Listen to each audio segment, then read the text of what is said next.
পালিয়েছে, উনি এখন সারা বিশ্বের বিভিন্ন জায়গায় মেসেজ পাঠাচ্ছে, বিশেষ করে ওনার আসল বন্ধু ট্রাম্প। ওনার হয়তো আত্মীয় হতে পারে মোদি সাহেব, কিন্তু আসল আত্মীয় ট্রাম্প। ওনারে বারবার আহ্বান জানাচ্ছে, আমি নির্বাচিত সরকার, আমাকে ওরা উৎখাত করেছে। এরকম দাহা মিথ্যা কথা আপনি বলতে পারবেন? আপনি কি নির্বাচিত এই দুনিয়ায় কেউ বিশ্বাস করবে?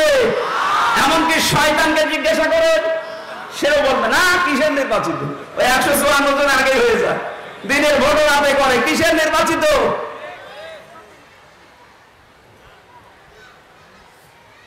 এই কথাটা এখন সারা বিশ্বের বিভিন্ন মডলদেরকে উনি শোনাচ্ছেন, আমি নির্বাচিত, আর নির্বাচিত সরকারকে উৎখাত করেছি। এখন আমরাও ছড়াবো, আপনি নির্বাচিত না, আপনি অনির্বাচিত। আপনি সিলেক্টেড না ইলেকশনে হননি, আপনি সিলেকশনে হয়েছেন। এমনকি প্রধানমন্ত্রীও ইলেকশনে না, সিলেকশনে।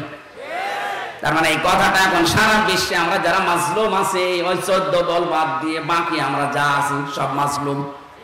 এই মাজলুমদেরকে এখন ঐক্যবদ্ধ হয়ে, একতাবদ্ধ হয়ে এই কথা ছড়ানো লাগবে বারবার যে উনি অবৈধ, উনি নির্বাচিত না। নির্বাচনের মাধ্যমে আল্লাহ নির্বাচিত করেন, আর নির্বাচিত হওয়ার পরে যে মানুষটা টিকে থাকতে পারে, ওমা জাআলা, জাআলার কর্তা ফাইল আল্লাহ নিজে, ওমা জাআলা আলাইকুম ফিদ্দীন মিন হারাজ। যে মানুষগুলোকে আমি নির্বাচিত করি, সিলেক্টেড করি, যাদের মাসাই করে ফেলি, এই মানুষগুলো দিনের উপরে চলতে গিয়ে যত বাধা আছে আমি আল্লাহ নিজে দূর করে দেই। জেলখানায় 3টা বছর মাঝে মাঝে হতাশা চলে আসতো মানুষ হিসাবে, কারণ খলিকাল ইনসানু হালুয়া।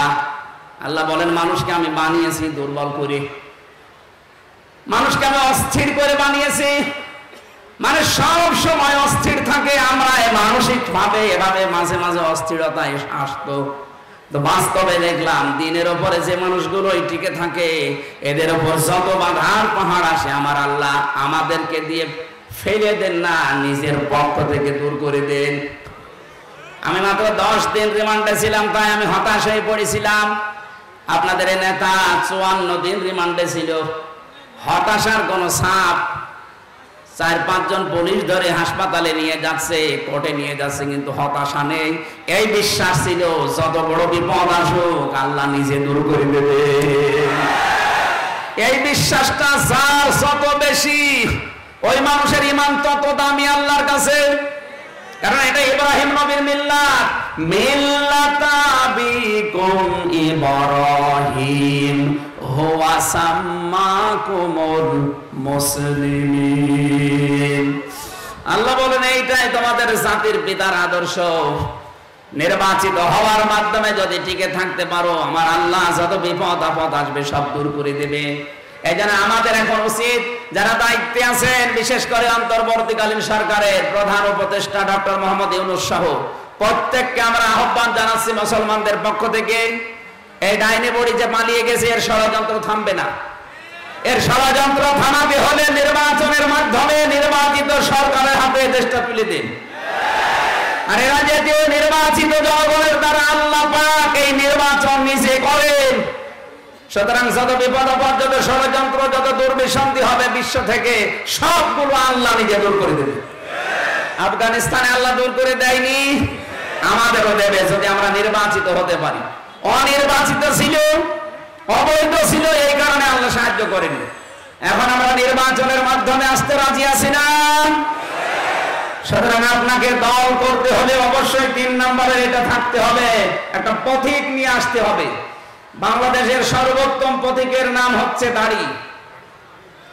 দাড়ি মানে ওই দাড়ি পাল্লা না, এই যে দাড়ি সালমান এফ রহমান দরবেশ বাবা কেটিয়ে সফা করিস, এই দাড়ি কার সুন্নাত? রাসূলুল্লাহ। বলেন বলেন, আপনার তো একটা পথিক লাগবে, এর চাইতে উত্তম পথিক আর আছে? আমার পথিকটা ছোট ছিল, কারণ আমার বংশে দাড়ি কম। আমি জেলে যাওয়ার পর একটু বেড়েছি, কারণ ওখানে তো কাটা কাটার সিস্টেম কম। 3-4 মাস পরে একবার চুল কাটতে আসে, তো দাড়ি আমরা ছোট করবো, খাটো করবো কখন? তাহলে সর্বোত্তম প্রতীকের নাম হবে মুসলমানদের হয় দাড়ি, নাই টুপি, নাই ইনসাফ। ইনসাফের বাংলা আমরা যেটা জানি সেটা দাড়ি পাল্লা। আমি এই যে কোরআন থেকে লিখেছি, তিনটার নাম আছে, দাড়ি, টুপি, না ইনসাফ বা মিজান বলে যেটা। মিজান মানে কি? দাড়ি পাল্লা। এখন অন্যান্য যে পথিক আছে ওইগুলোকে মাঠে মারা যাবে? ওইগুলো যদি কোরআনের সাথে হাদিসের সাথে মিলাতে পারেন, কোন হুজুর দিয়ে মিলাবেন? মিলান। আমরা তো বহু কিছু মিলিয়েছেন।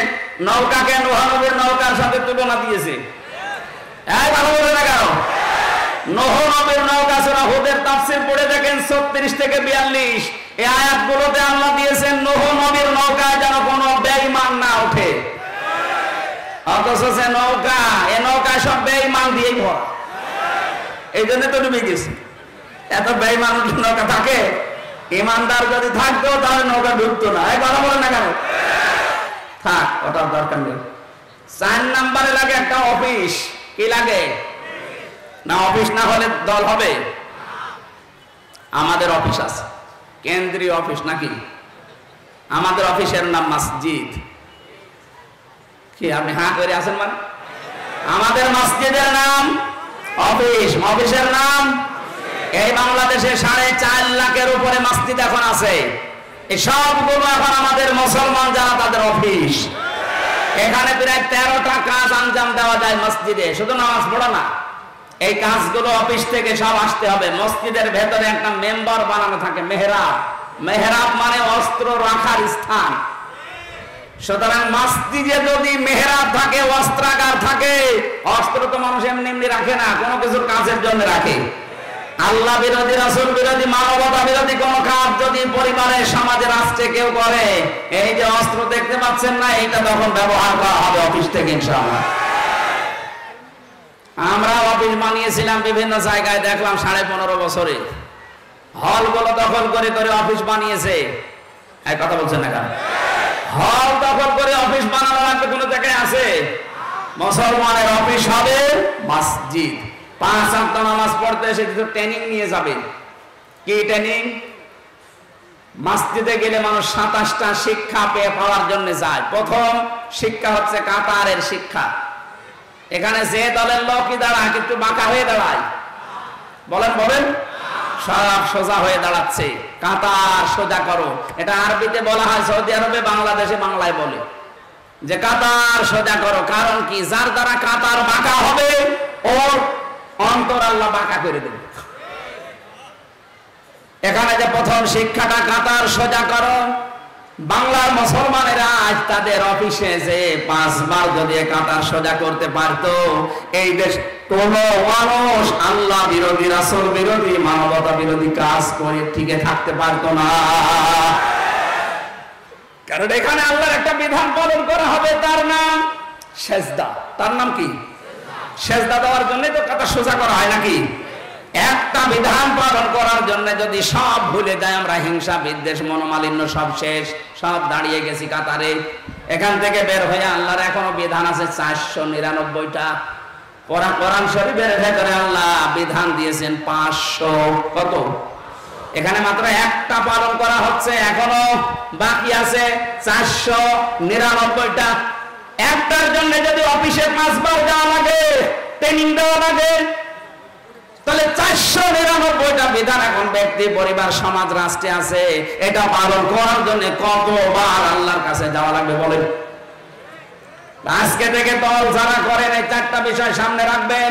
আপনার নেতা হবে মুহাম্মদ রাসূলুল্লাহর অনুসারী, আপনার সংগঠন হবে উম্মাতুন। কোরআনে কারীম থেকে যে উম্মাত শব্দটা আছে, সংগঠন করার জন্য যে নিয়ম নীতিগুলো আছে, এই নিয়ম নীতিগুলো ফলো করা হয়। তাফসীর আছে, তাফসীরে ফি জিলালিল কোরআনে 4 নম্বরে একটা পথিক লাগবে। আমরা এরকম একটা পথিক পেয়েছি যেটা রাসূলুল্লাহর সাথে জড়িত।